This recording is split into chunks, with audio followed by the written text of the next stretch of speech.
Bapa, terima kasih Tuhan. Terima kasih buat hidup yang berharga ini.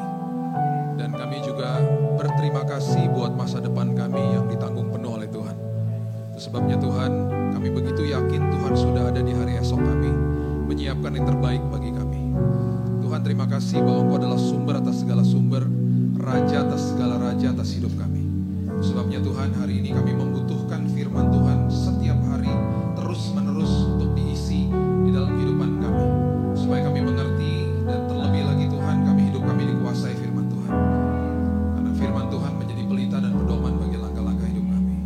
Kami sambut Tuhan, firman kebenaran hanya di dalam nama Tuhan Yesus. Nama yang begitu indah, juru selamat kami yang luar biasa. Kami berdoa dan mengucap syukur. Kita sama-sama katakan amin, amin, amin, amin. Haleluya. Silakan untuk shalom. Oke. Kita buka sama-sama dari Roma pasal yang ke-8 ayatnya yang ke-17. Roma 8 ayat 17. Oke. Roma 8 ayat 17 ini berbicara tentang sebuah posisi yang Tuhan berikan dalam setiap hidup kita. Dan posisi ini tidak akan pernah bisa diambil sama siapa saja. Dan bahkan Alkitab kalau kita baca lebih dalam lagi, ini semuanya sudah dimeterai sama Roh Kudus. Bahkan diberikan jaminan yang luar biasa. Sealed, udah gitu di pledge bahasa Inggrisnya. Jaminan itu berarti semua yang nantinya ada di dalam kekekalan itu sudah dijamin dengan pemberian Roh Kudus. Jadi dalam tanda kutip Roh Kudus itu yang diberikan itu adalah down payment sebenarnya. Bukan sekedar penghibur saja, tetapi Roh Kudus juga adalah sebuah tanda dari Tuhan yang merupakan sebuah down payment sebenarnya. Ini saya juga bingung kenapa nggak pernah dibahas ya. Jadi itu artinya adalah, itu jelas sekali di dalam firman Tuhan, Roh Kudus itu adalah sealed. Ya, kita sudah dimeteraikan, itu berarti kalau dimeteraikan berarti kita milik Tuhan. Yang di dalam ayat ini sebentar kita baca, kita adalah anak, ahli waris, dan orang-orang yang punya hak penuh atas semua janji Tuhan. Kemudian, Roh Kudus ketika diberikan itu adalah tanda daripada kerajaan sorga, yang merupakan sebuah, dalam tanda kutip ya, down payment, supaya kita percaya dan kita makin tahu bahwa semua yang nanti disiapkan di rumah kita nanti di sorga, bersama dengan Tuhan, kehidupan kekekalan itu semuanya sudah dijaminkan dan sedang menanti bagi kita. Jadi kehidupan kita yang sementara di dalam dunia ini, semuanya sudah ada masa depan yang begitu indah, masa depan yang tidak akan ada lagi penyakit, masa depan yang tidak akan ada lagi yang namanya air mata, tidak akan ada lagi duka, dan itulah masa depan kita yang menanti bagi kita. Dan itu sebabnya Roh Kudus diberikan ke dalam hidup kita, itu adalah sebuah tanda sebenarnya. Dan plus kita ini sudah dimeteraikan. Ya, itu sebabnya itu posisi yang diberikan setelah Yesus bangkit dari kematian. Sealed. Jadi kalau kita mengerti posisi kita di dalam Tuhan, seharusnya kita paham ketika berhadapan sama kondisi hidup. Karena kondisi hidup itu pasti seringkali gak enak. Tetapi ketika kita mengerti posisi kita makin paham bahwa inilah yang harus menjadi sikap iman saya setiap hari. Harusnya begitu. Ya, kita baca ya, Roma 8 ayat 17 mengatakan begini. Jika kita adalah anak, maka kita juga adalah ahli waris. Maksudnya orang-orang yang berhak menerima, dalam bahasa Inggris ada kata all, semua janji-janji Allah. Ya, anak, ahli waris, dan orang yang punya hak penuh atas semua janji Allah. Yang akan menerimanya bersama-sama dengan Kristus, yaitu jika kita menderita bersama-sama dengan Dia, supaya kita juga dipermuliakan bersama-sama dengan Dia. Kata menderita itu adalah kata yang artinya simpateko atau ketaatan. Jadi ayat ini ada dua hal yang Rasul Paulus mau berikan kepada kita. Kalau kita mau belajar tentang grace, kasih karunia, bacalah kitab Roma. Mau baca tentang kasih karunia yang lebih dalam lagi, lebih vulgar, itu Galatia. Ya, jadi kalau baca Roma itu dasar daripada kasih karunia. Itu harusnya kita makin mengerti. Ya, kalau kita baca Roma, kita akan makin mengerti bahwa kita sekarang ini sudah dilayakkan. Kita bukan orang yang minta-minta dilayakkan. Jadi jangan pernah berdoa bilang ini, Tuhan layakan aku Tuhan. Udah dilayakkan. Sudah selesai, tetelestai, sudah selesai di kayu salib. Jadi harusnya kita mengerti, saya berdoa dari posisi menang hari ini. Waktu saya kena kanker, sakit di tahun 2019, di dalam benak saya, pikiran dan hati saya berdoanya, Tuhan, saya berdoa dari posisi menang. Karena kesembuhan sudah disiapkan dan diberikan ribuan tahun yang lalu bagi saya. Itu posisi soalnya. Jadi saya mengerti, ketika mengerti itu iman kita kokoh. Ya. Jadi kita nih anak, ahli waris, dan orang-orang yang punya hak penuh atas semua janji Allah. Yang akan menerima sebuah janji Allah kalau kita hidupnya terus taat dalam firman Tuhan. Jadi dua hal yang Rasul Paulus mau bagikan. Percaya dan taat. Dan jangan tunda ketaatan. Kalau salah jalan, rumah saya di Cempaka Putih, tadi ke sini kan berarti Jakarta Barat ya. Berarti arahnya harus ke barat dong. Kalau tiba-tiba saya salah masuk tol arahnya ke timur, saya sadar 5 menit sama sadar udah setengah jam, lebih cepat baliknya kalau 5 menit dong. Kalau udah setengah jam udah bablas, udah sampai Bekasi tadi. Jadi kalau 5 menit udah sadar ya baliklah. Jadi jangan tunda ketaatan. Makanya ada firman Tuhan mengatakan sadar dan bertobat. Jangan cuma sekedar sadar terus bertobat. Udah tahu salah naik bus, naik Transjakarta salah nih, ya turun gitu loh. Kalau enggak ya bablas, sadar salah. Segera turun gitu loh. Sadar dan bertobat gitu. Jadi jangan tunda yang namanya ketaatan, ya. Dan itu yang akhirnya semua perkara indah yang Tuhan mau titipkan dalam hidup kita, akhirnya semuanya terlaksana. Ingat, kita bukan pemilik, tetapi kita adalah pengelola. Dari sejak kita lahir sampai nanti kita menutupkan mata, tidak ada satupun yang kita miliki di dalam dunia ini. Semuanya titipan Tuhan. Kita datang nggak pakai baju, nanti pulang juga dikasih baju. Dikasih baju, dimandiin, dikasih baju loh nanti. Udah gitu nama kita hilang. Diganti sama apa? Jenazahnya disemayamkan di mana? Diganti langsung namanya hari itu. Kok tiba-tiba kayak ketakutan gitu. Kita nggak bisa mati loh. Kita istilahnya di dalam Kristus tuh meninggalkan dunia. Kematian sudah dikalahkan sama Yesus di kayu salib. Makanya Paulus mengatakan apa? Death, where is thou sting? Kematian di mana sengatmu? Ya, itu nanti satu hari kita bahas itu. Itu dahsyat lah. Kematian udah nggak berkuasa atas manusia. Makanya kematian ditantang sama murid-murid Yesus. Mereka yang tadinya ketakutan, kematian ditantang sama mereka. Bunuh aja. Karena di detik saya menutupkan mata di dunia ini, di detik itu pun juga saya bangkit di pangkuan Bapa di sorga. Kematian nggak bisa berkuasa atas manusia. Itu sebabnya di Tesalonika dikatakan apa? Janganlah engkau berduka seperti orang-orang yang tidak memiliki pengharapan.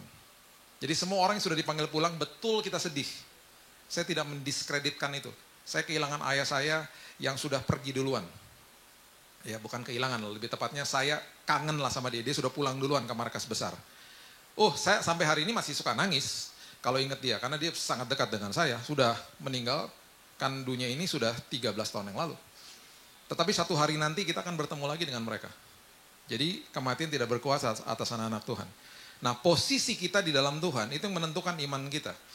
Adik saya namanya Jesse, ya, itu adik saya, walaupun memang lebih besar dari saya, tapi itu adik ya, itu paling kecil lagi.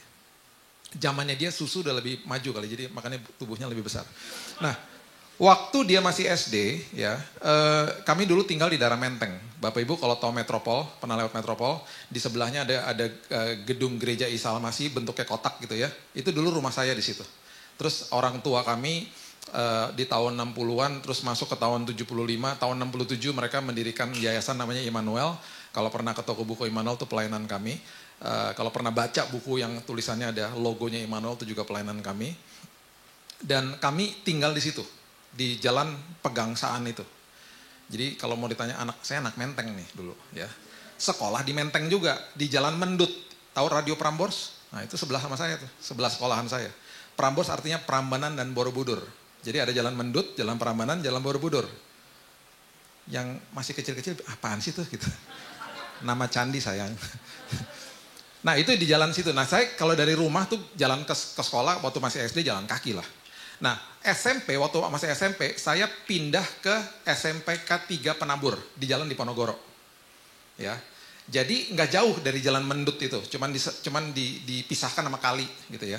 Satu hari adik saya namanya Jesse itu kita pulang ya seperti biasa, dia nangis di rumah. Sebagai kakaknya, saya udah SMP ya. Kenapa? Dibully lah sama temannya, dikata-katain terus saya nggak juga lupa diapain gitu. Terus saya bilang gini, oh sama siapa? Sama kakak kelasnya. Besok gue datengin. Jadi besoknya pulang sekolah, karena SMP saya dekat, saya datang ke SD-nya dia. Saya ketemu sama tuh anak tuh, saya samperin. Lu ngapain adik gue? Lu tahu nggak gue siapa? Alumni, alumni SD, belagu banget. Alumni SD belagu banget. Dia ngeliatin saya udah ketakutan lah. Saya lupa ya, saya ngomong apa. Ujung-ujungnya saya cuma ingat saya jitak palanya. Lu jangan macam-macam sama adek gue, jitak pala. Nangis lah dia, nangis saya tinggal. Besoknya, waktu adik saya dijemput sama mama, ya, Mama cerita gini mas saya, kamu tahu nggak adik kamu tadi pas mama jemput, dia ngelewatin tuh anak yang ngebully dia gitu ya, dia ngelewatin itu begini.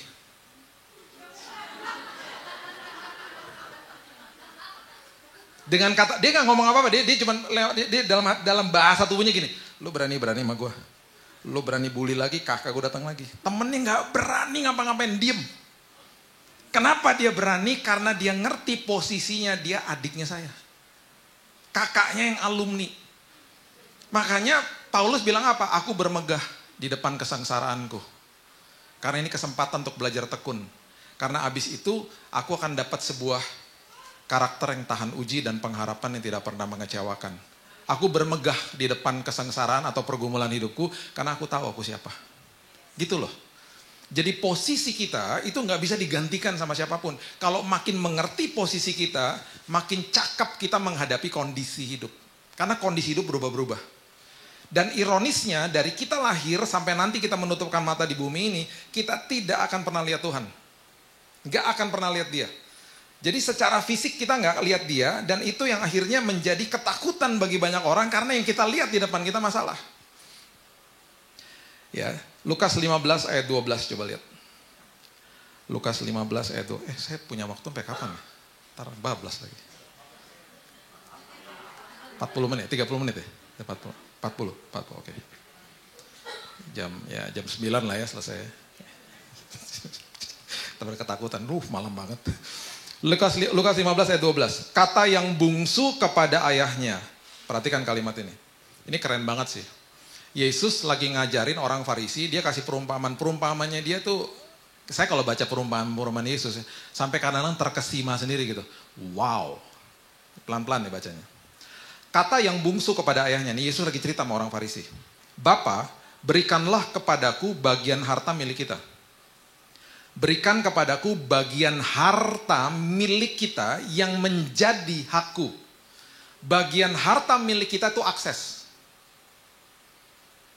Saya waktu tinggal di rumah orang tua saya, kalau saya buka kulkas, apapun yang ada di dalam kulkas, itu punya saya. Itu punya adik saya. Itu punya kita semuanya. Jadi saya main minum susu sembarangan aja, habis ya, udah habis. Paling-paling ntar papa saya gini, siapa yang ngabisin susu? Aku.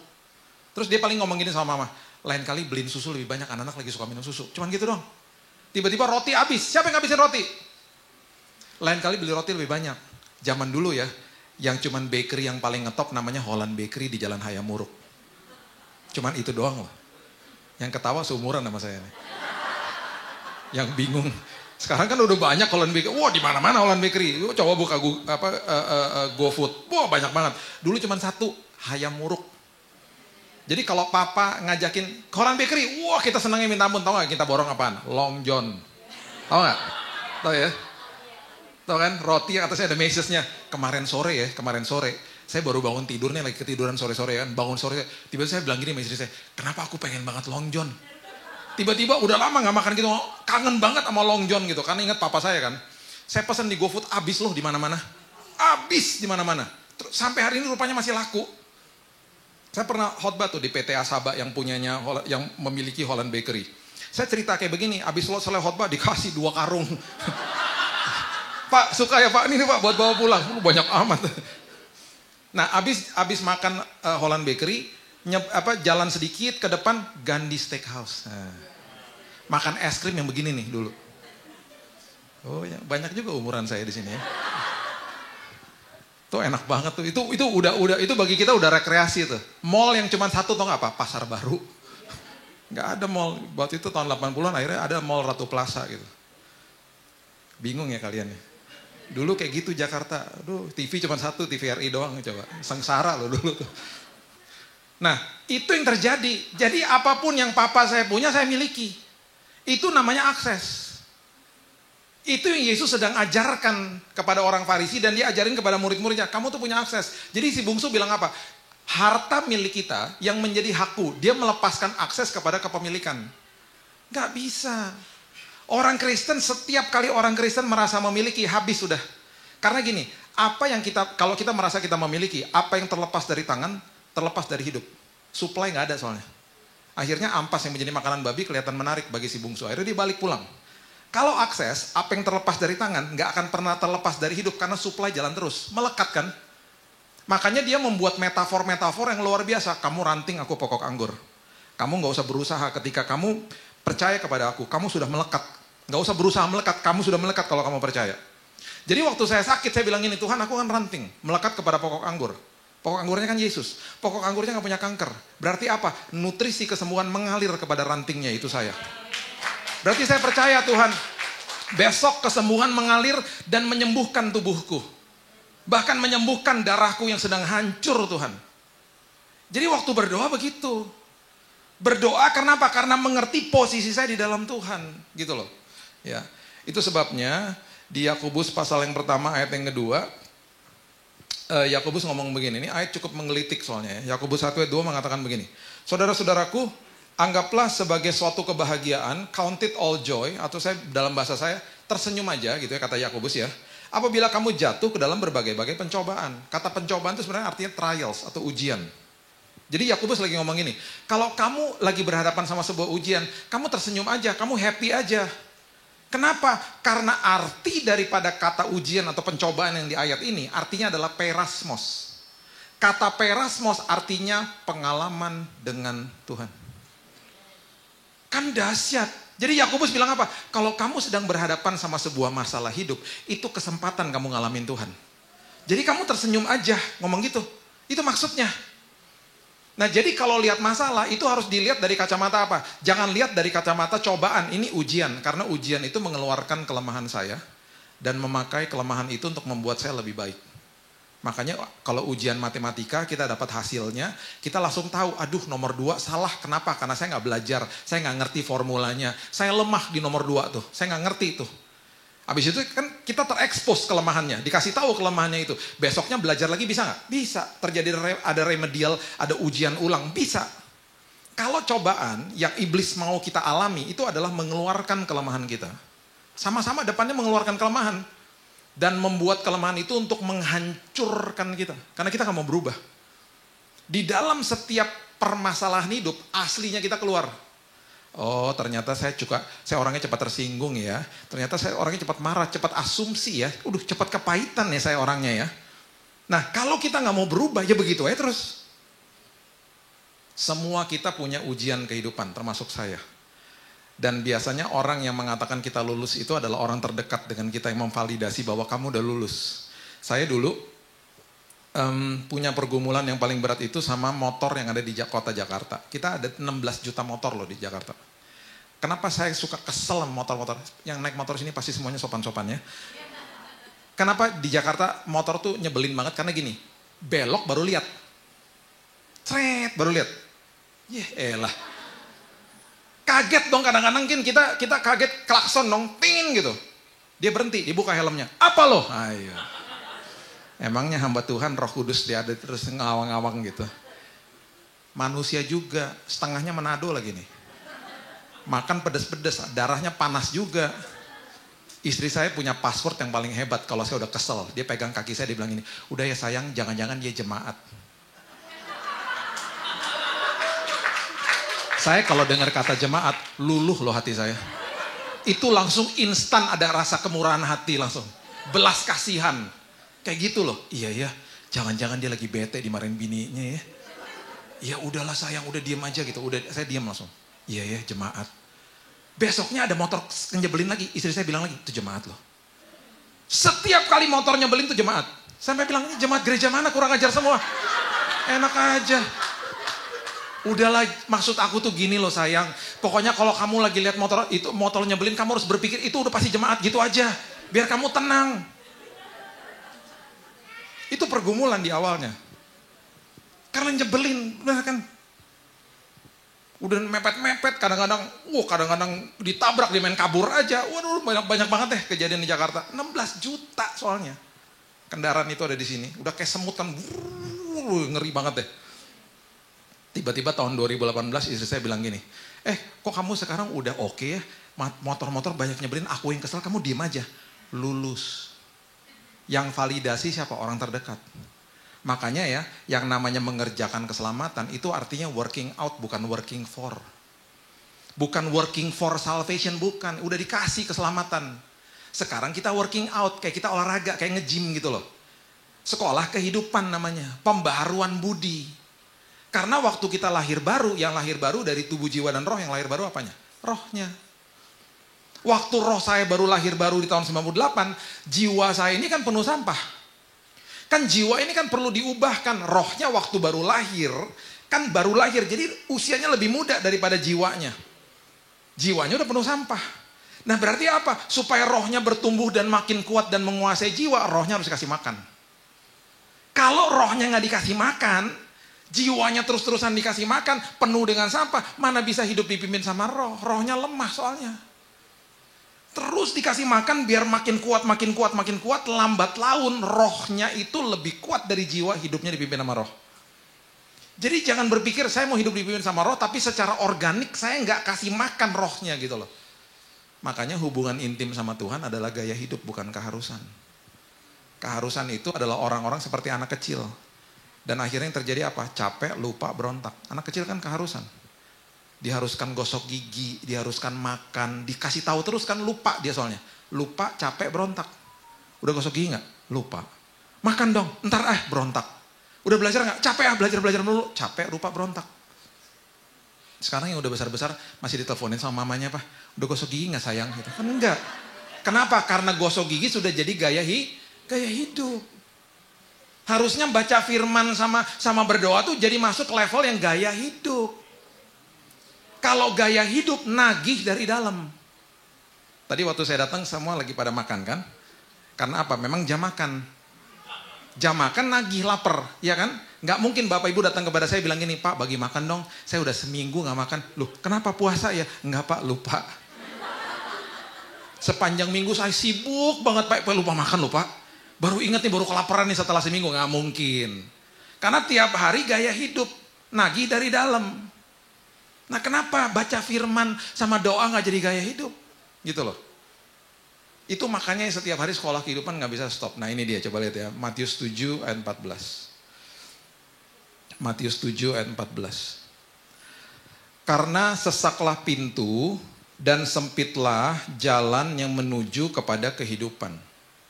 Dan sedikit orang yang mendapatinya. Sempitlah jalan yang menuju kepada kehidupan. Sedikit orang yang mendapatinya. Maksudnya gini, jalan yang sempit itu justru membawa kita ke dalam perubahan. Membawa kita ke dalam kehidupan. Orang-orang banyak yang gak mau masuk jalan yang sempit. Gak mau diproses maksudnya. Contohnya gini.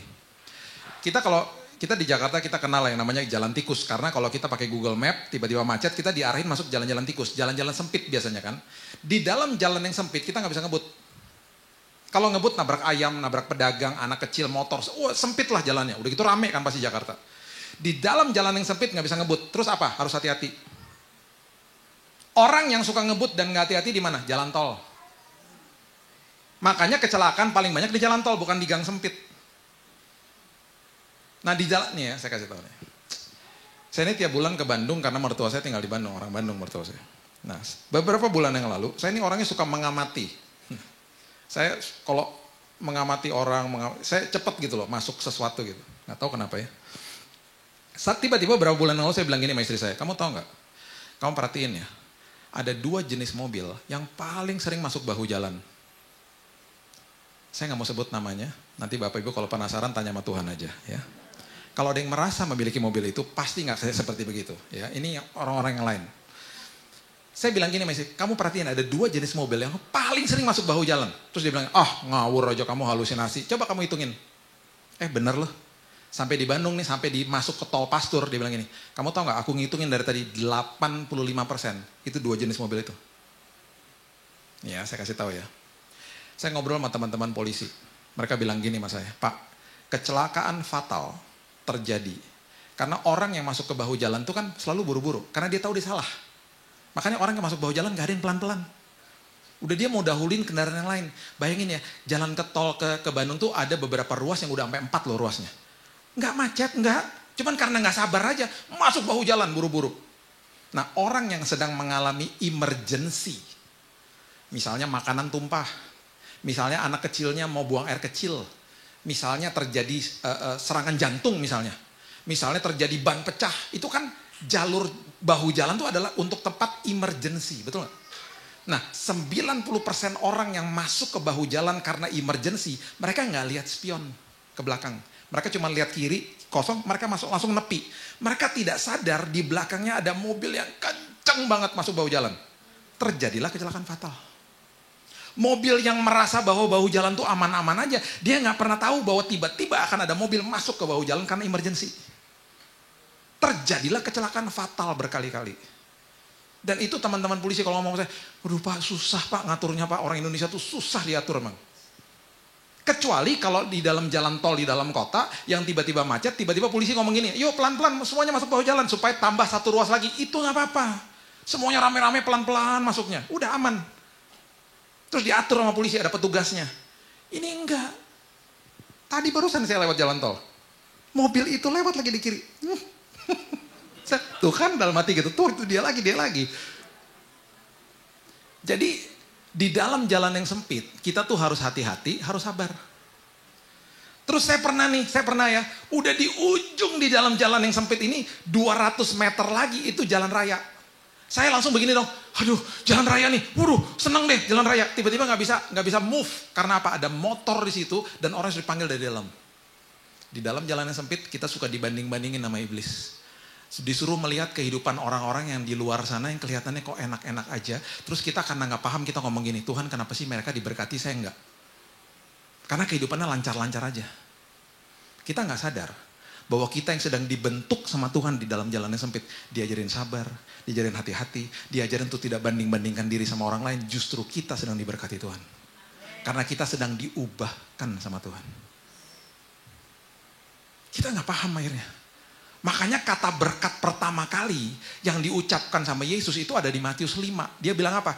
Berbahagialah, itu katanya artinya diberkati. Blessed are you, makarios lah engkau ketika engkau sedang dianiaya. Kata berkat disandingkan sama kata aniaya, kata yang gak enak. Maksudnya Yesus begini, kalau kamu sedang berhadapan sama masalah, pastikan yang berubah dirimu. Masalahnya urusan saya. Pastikan kamu berubah, pastikan kamu mengerti posisimu di dalam aku. Kamu tuh anak loh. Kamu ahli waris, kamu melekat kepada aku. Hakim-Hakim 14 ayat 5 dan 6 coba lihat. Hakim-Hakim 14 ayat 5 dan 6. Seringkali karena kita suka salah-salahin orang, kita tidak membersihkan mata rohani kita. Dan ini yang terjadi. Coba lihat ya, Hakim-Hakim 14 ayat 5 dan 6. Lalu pergilah Simson beserta ayahnya dan ibunya ke Timna. Ketika mereka sampai ke kebun-kebun anggur di Timna, maka seekor singa muda mendatangi Simson dengan mengaum. Pada waktu itu berkuasalah roh Tuhan atas dia. Di perjanjian lama, hampir semuanya dikatakan roh Tuhan berkuasa atas manusia. Di perjanjian baru, roh Tuhan berkuasa di dalam manusia. Ya. Jadi, ada roh Tuhan di dalam Simson. Berkuasa di dalam Simson pastinya. Nah, waktu ada roh Tuhan, mata rohaninya dibuka sama Tuhan. Perhatikan kalimat ini. Sehingga singa itu dicabiknya seperti orang mencabik anak kambing. Jadi singa di depannya dia, karena dia sudah mengalami Tuhan dalam hidupnya, singa itu kelihatannya seperti anak kambing. Karena mata rohaninya diubahkan sama Tuhan. Yang dia lihat kebesaran Tuhan bukan lihat masalahnya. Itu sama seperti 12 pengintai. 12-12-nya lihat raksasa. Yang 10 balik bilang apa? Lo yang bener aja, raksasa, mati kita kalau ke sana. Udah, jangan aneh-aneh deh, udah. Itu yang 10 tuh ngomong begitu. Yang 2 ngomong hal yang sama, betul mereka raksasa, tapi Tuhan kita lebih besar. Udah maju aja, tenang aja. Yang 2 ngomong gitu, makanya kita nggak pernah dengar nama-nama seperti Safat, Yigal, Palti, Nafbi, pernah dengar? Nggak pernah kan? Itu nama-nama dari 10 pengintai yang ada di bilangan 13. Nggak pernah menikmati tanah perjanjian karena dihukum sama Tuhan. Tapi ada 2 nama yang sampai hari ini masih kita dokumentasikan, masih kita berikan kepada keturunan kita. Siapa? Yosua dan Kaleb. Pahlawan iman soalnya. Mata rohaninya dibuka sama Tuhan, dibersihin sama Tuhan. Ada seorang bapak sudah tua. Dia dimasukin ke rumah jompo karena sekeluarganya sudah nggak ada. Bapak ini buta. Ini cerita betul-betul terjadi. Waktu dia di drop di rumah jompo, karena dia buta, dia dituntun sama petugasnya pergi ke kamarnya dia. Selagi dituntun sama petugas, si petugasnya ngomong gini sama si om. Om, kamarnya Om bagus banget Om. Kalau Om, kalau horden dibuka ya Om, itu kelihatan ada danau, bagus banget kamar pemandangannya Om. Udah gitu Om, kamarnya Om tuh dicatnya warnanya pastel, jadi teduh banget Om, kamarnya Om bagus banget Om. Tiba-tiba si Om lagi digandeng ya ngomong gini, oh iya bagus banget gitu. Si petugasnya ngomong gini, Om kita kan belum sampai ke kamarnya, kok Om udah bisa ngomong bagus? Si Omnya ngomong gini, mau sampai atau tidak, kan aku kan buta, gak bisa lihat. Sama aja. Aku bilang bagus berdasarkan penjelasanmu. Harusnya hari ini, dengan iman kita katakan apa? Tuhan terima kasih, hari esokku sangat indah. Hari esokku penuh dengan kesehatan, kesembuhan, pemulihan, provisi. Walaupun aku belum lihat. Kenapa aku mengatakan ini? Berdasarkan janji-janji Tuhan. Makanya ya seorang ibu ya, ada seorang ibu nih. Dia komplain nih sama suaminya tiap hari. Dia bilang gini, tuh lihat tuh tetangga sebelah rumah. Jemuran baju belum bersih, udah dijemur. Gak ngerti cara cuci baju katanya gitu. Besoknya ngomong hal yang sama, lihat tuh tetangga kita. Gak ngerti cara nyuci baju, baju masih kotor udah dijemur. Tiba-tiba di hari yang ketiga si ibu ngomong gini, gini dong, baru hari ini saya lihat tetangga kita baru bisa nyuci baju. Baru hari ini baju yang bersih dijemur gini caranya. Tiba-tiba suaminya ngomong gini, mohon maaf sayang, aku baru sempat hari ini bersihin jendela rumah kita. Jadi rupanya beberapa hari yang kotor bukan jemuran tetangga, jendela rumahnya sendiri. Seringkali jendela mata rohani kita kotor, kita nyalahin orang lain, kita nggak lihat kebesaran Tuhan, kita komplain terus. Makanya hari ini, mengertilah posisi kita di dalam Tuhan dan katakan Tuhan, celikan mata rohaniku. Buka mata rohaniku ya Tuhan, supaya aku lihat kebesaran Tuhan. Karena kondisi aku bisa berubah kapanpun, posisi aku tidak akan pernah bisa berubah. Ya, saya tutup sama kisah ini ya. Saya tadi udah kasih tahu, Bapak Ibu juga pasti udah mendengar lah, saya pernah sakit. Udah viral lah ya kemana-mana. Saya terkena kanker dan saya divonis mati 3 bulan di tahun 2019. Awalnya saya kolaps di kamar mandi karena darah saya udah habis, saya nggak tahu. Ya, kalau kanker darah tuh darah di dalam saling makan. Darah merah, trombosit, darah putih. Itu habis semuanya. Digerogotin. Yang tadinya semuanya tiga-tiganya berteman, mereka saling makan gitu ya. Akhirnya singkat cerita dimasukin rumah sakit, dokter memvonis saya 3 bulan mati. Karena udah akut. Ya. Nah, sebelum saya masuk rumah sakit, beberapa bulan sebelum saya sakit maksudnya, istri saya nutup polis asuransi saya. Karena dia bilang, ini udah gak relevan, kita buka yang baru ya. Gitu. Ya udah, dia buka yang baru. Selagi baru buka yang baru, asuransi kan ada masa tunggu. Masa tunggu saya itu 90 hari. Waktu saya sakit di hari ke-76. Jadi berarti gak di cover sama asuransi. Betul ya? Nah, saya menikah dengan orang yang logika tinggi. Istri saya ini orang yang sangat gercep. Orangnya pandainya luar biasa. Saya gak pernah ngeliat orang sepandai dia lah pokoknya. Pandai banget. Apapun yang gak bisa, dia bisa belajar, bisa. Tadinya gak ngerti cara baking. Sekarang dia membuat chocolate chip cookies yang menurut saya paling enak sedunia. Dan ini bukan karena saya suaminya loh. Saya suruh teman-teman saya nyobain. Teman-teman saya yang suka baking, saya bilang, kamu cobain deh. Dia bilang, wah gokil nih Bill. Ini gila nih, ini gak pernah nih kayak begini nih gitu. Itu bisa kayak gitu tuh istri saya. Dia selalu punya prinsip begini, selama Google bisa menjawab, dunia aman, katanya gitu. Saya bisa belajar dari Google, katanya gitu. Jadi selalu begitu dia. Orangnya logika tinggi. Nah dia sudah bekerja tuh udah lama sekali, puluhan tahun, evakuasi medis.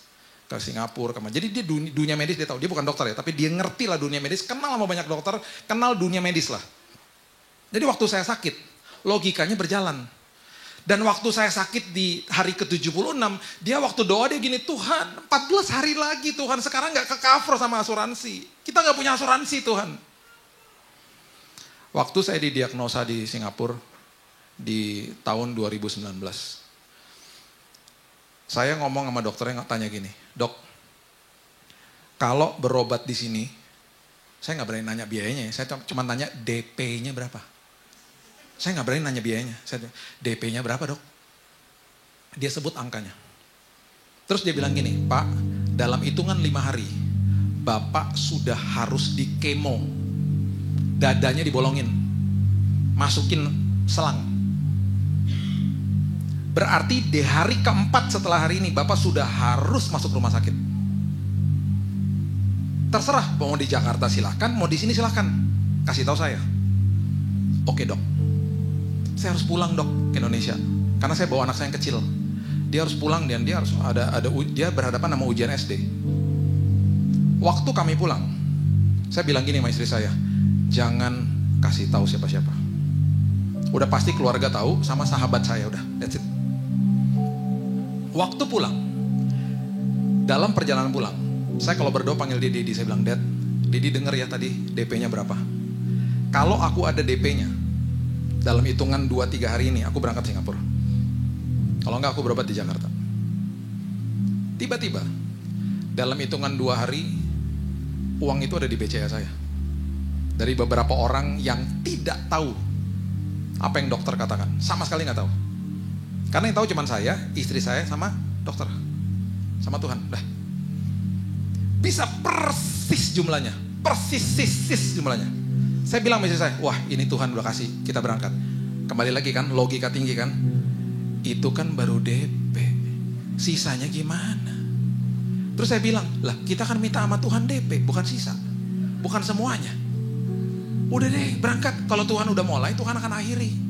Perjalanan iman memang ngeri-ngeri sedap, udah berangkat. Tapi gimana ntar, logikanya keluarlah semuanya. Akhirnya kita berangkat. Berangkat karena uangnya pas-pasan, cuma ada DP-nya, ambil kamar yang paling murah, berempat. Masuk di kamar yang berempat, saya tiba-tiba muntah-muntah karena bau makanan. Sebelah saya makanan India lah, depannya makanan bakmi, bau makanan muntah-muntah karena kondisi udah makin hancur. Dan saya waktu masuk rumah sakit udah di kursi roda karena darah udah habis. Darah merah itu penghantar oksigen. Kalau darah merahnya habis, gak bisa napas Bapak Ibu. Jalan sebentar begini, gak ada yang hantar oksigen. Waktu masuk ke kamar berempat itu, tiba-tiba saya sama istri saya ngelihat websitenya rumah sakit. Di situ ada kamar sendirian, namanya kamar isolasi. Kamar isolasi itu nggak ada jendelanya, sendirian, harganya sedikit lebih mahal dari kamar berempat. Enak dong, murah sendirian lagi, tapi nggak ada jendelanya memang. Terus saya bilang sama suster, sama dokter, dok minta kamar ini aja. Nggak bisa pak, udah full. Itu diminati sama semua pasien karena murah. Terus sendirian. Oh ya udah. Saya bilang sama istri saya gini, jangan ngeluh ya. Tuhan selalu berikan yang terbaik. Karena kita punya akses. Udah ngucap syukur aja. Tuhan sedang bekerja dan selalu kalau dia bekerja kita nggak bisa lihat. Dalam hitungan 5 jam, suster masuk ke kamar saya. Dia bilang gini, Pak, pihak rumah sakit sama dokter sudah sepakat. Bapak dikasih kamar nomor 3 di ujung. Kamar nomor 3 itu adalah kamar suite room. Suite room. Iya Pak, suite room tuh gini, VIP, VVIP, suite room. Paling atas. Nah saya tuh baru taunya pas udah selesai semua pengobatan ya. Saya baru tahu ternyata kalau raja-raja dari Yordan datang nginepnya di situ, suite room. Saya bilang gini, nggak mau. Gimana bayarnya? Gue nggak mau. Gue minta kamar yang sendiri tanpa kaca tadi, nggak mau. Kasih suite room lagi. Tahu nggak dia bilang apa? Pak, pihak rumah sakit udah setuju Bapak masuk suite room, bayarnya kamar isolasi itu. Wah, kalau gitu gue mau. Itu mau lah kalau gitu. Iya kan, siapa yang gak mau? Waktu dia lagi ngasih tahu begitu, istri saya lagi di bawah, lagi beli makanan. Saya telepon, ya diangkat sih. Lalu gitu telepon lagi, dia bilang ntar dulu. Saya nggak sabar. Jadi saya beresin barang-barang saya tarik tuh koper ke kamar nomor 3. Kan tadinya masuk pakai kursi roda kan, sekarang bisa kuat jalan loh. Walaupun tertatih-tatih gitu ya, jalannya gini-gini. Suster bingung dong, kursi roda, wheelchair, minggir. Kamar nomor 3 mana, buruan. Kenapa saya buru-buru? Karena supaya nanti rumah sakit ganti pikiran kan repot. Lu lama-lama di situ ntar tiba-tiba nggak jadi pak, ya lu rugi, masuk buru-buru deh. Waktu saya buka kamar nomor 3, sampai saya foto-fotoin tuh kamar. Waktu saya buka tuh kamar, saya buka kan sebelah kiri langsung kamar mandi dong. Waktu saya buka kamarnya, karpet semuanya. Sampai saya bilang ini, Tuhan tidur di toilet juga gak apa-apa Tuhan. Karpet semua. Rupanya ya, Tuhan sedang siapkan ruangan itu, kan ada ruang tamunya. Tuhan sudah siapkan, Tuhan akan kirim 80 orang. Sepertiganya saya gak kenal. Dan anak yang saya pertama tuh lagi sekolah di situ, lagi SMA. Jadi kalau weekend tuh dia datang belajar di sebelah saya, tidur sebelah saya. Tuhan udah siapin semuanya. Istri saya datang ke atas. Kok udah rapi? Kamu udah gantung-gantung semua? Iya. Kita rapiin, kita biar kelihatannya settle. Jadi kalau sampai mereka ganti pikiran, mereka gak tega gitu loh. Saya udah rapi-rapihin, sampai pengharum ruangan tuh saya udah nyalain, tau gak? Pokoknya udah settle, pas saya masuk udah, kok rapi banget gitu. Iyalah. Singkat cerita ya, waktu di dalam pengobatan memang mengerikan. Ya, mungkin udah pernah dengar dokternya datang dan dia bilang, Pak, Bapak harus dibolongin dadanya. Dan cairan yang dimasukin ke dalam tubuh Bapak tuh 3,5 liter selama 1 minggu non-stop. 1 tetes dari cairan itu kalau jatuh ke tangannya suster, Pak, kalau suster lagi beberes, kebakar kulitnya. Jadi Bapak bisa bayangin kalau 1 tetes membakar kulit, 3,5 liter akan menghancurkan organ tubuh Bapak. Dan dalam hitungan 1 minggu setelah Bapak diobati, Bapak akan kolaps karena organ-organnya terbakar semuanya. Bapak akan masuk ICU, Bapak koma, mati Pak. Ngapain diobatin kalau gitu, gimana sih? Kami mengobati Pak, 70% dari pengobatan ini gagal, betul. 30%-nya kalau berhasil akan memperpanjang saja usia Bapak 6 bulan. That's it. Nah, kenapa dia kasih tahu itu? Supaya kalau saya mati, istri saya tidak tuntut rumah sakit. Dia harus kasih tahu semuanya. Jadi waktu dia selesai kasih tahu, dia sodorkan kertas, kami harus tanda tangan. Setuju ya, oke. Namanya yang ngomong tuh namanya Dr. Grace. Saya masih ingat tuh, dokter kasih karunia. Kok dokternya dikirimin dokter kasih karunia itu kan. Singkat cerita lah pokoknya ya. Akhirnya saya ngalamin krisis-krisis yang luar biasa, yang mengerikan terjadi. Mujizat terjadi di bulan Februari, hanya hitungan 1 bulan 10 dokter ngecek saya. Ngeceknya tuh bukan diinfus dari sini diambil darah, bukan, ditusuk di belakang Bapak Ibu, sumsum tulang belakang. Sakitnya minta ampun. Waktu jarumnya besar ya by the way. Waktu dia masuk ke dalam daging itu ada anestesi. Ketika dia nyentuh tulang nggak ada anestesi, menjerit saya. Diambil sampelnya. 10 dokter cek, kankernya hilang, nggak ditemukan. Sampai saya tanya gini, hilang dok? Iya. You are clean katanya. Gak ada sisanya dok, 5%, 10%, enggak ada, hilang katanya. Oke, udah beres. Ada perawatan lanjutan sampai 2,5 bulan. Nah, pas udah 2,5 bulan, udah hari-hari terakhir, udah boleh pulang nih besoknya ya ke Indonesia ya. Istri saya kan harus ke bawah ngecek tagihan. Jadi semalam sebelumnya kita deg-degan dong. Perjamuan sampai 2 kali. Yang biasanya cuma sekali, sampai 2 kali. Tuhan, besok gimana nih Tuhan gitu. DP udah beres, sisanya kan gimana coba sisanya? Besoknya istri saya ke bawah. Saya tungguin kok gak naik-naik gitu ya. Tiba-tiba dia naik akhirnya. Waktu dia naik, dia buka kamar. Waktu dia buka kamar, mukanya begini lagi. Saya kan panik lah. Ada apaan? Berapa tagihannya? Dia jalan sambil ngeliatin saya gini. Terus dia duduk sebelah saya. Kenapa sih kamu? Kenapa kayak begitu sih? Terus dia diam gak bisa ngomong. Tiba-tiba dia cuma berbisik. Katanya rumah sakit udah lunas. Udah lunas? Gimana caranya udah lunas? Itu katanya orang-orang yang datang mengunjungi kita, semuanya suka nabur-nabur di bawah katanya. Dan katanya pihak rumah sakit bukan sekedar lunas, kelebihan bayar. Jadi kita pulang ke Indonesia, bawa uang kelebihan. Sampai-sampai bisa memiliki kesempatan untuk cari teman-teman yang sedang sakit, kita bisa nabur. Ketemu teman yang sakit jantung di Pinang, transfer. Ini dari Tuhan, kita transfer. Sebelum pulang nih, besok udah mau pulang, buka Traveloka dong. Cari tiket paling murah, paling atas apa? Lion Air 600.000. Mau diklik nih, tiba-tiba telepon berdering. Temennya istri saya, Ci, lu kapan pulang? Besok. Udah beli tiket? Ini baru mau beli tiket. Jangan. Kenapa? Gua kan frequent flyernya SQ, Singapore Airlines. Gua kan suka keliling dunia. 2 bulan lagi mileage gua angus. Sayang kalau gak dipakai, gua kasih buat lu aja. Gua minta nama lu dua-duanya. Dikasih namanya kan nama dia. Dalam hitungan setengah jam ada email masuk. Kita pulang naik business class. Itu udah titik terakhir loh, udah mau ngeklik. Jadi waktu saya di business class, saya bilang gini, kok lucu ya Tuhan. Dia tahu ya aku baru menderita selama 2,5. Sekarang nih pulang dikasih, dimanjain gitu loh. Sampai hal kecil aja Tuhan kasih gitu loh. Sebagai penutup saya cuma mau bilang gini. Waktu saya pulang, banyaklah orang datang kepada saya ngomong gini, Bill, lo dapat mujizat kesembuhan? Bukan. Mujizat yang gue terima adalah gue, istri gue, dan kedua anak gue diubahkan Tuhan. Kesembuhannya bonus. Kesembuhan, Tuhan tinggal balikin tangan sembuh. Perubahan karakter memerlukan respon kita. Jadi kalau berhadapan sama masalah, pastikan kita berubah. Sisanya itu urusan Tuhan.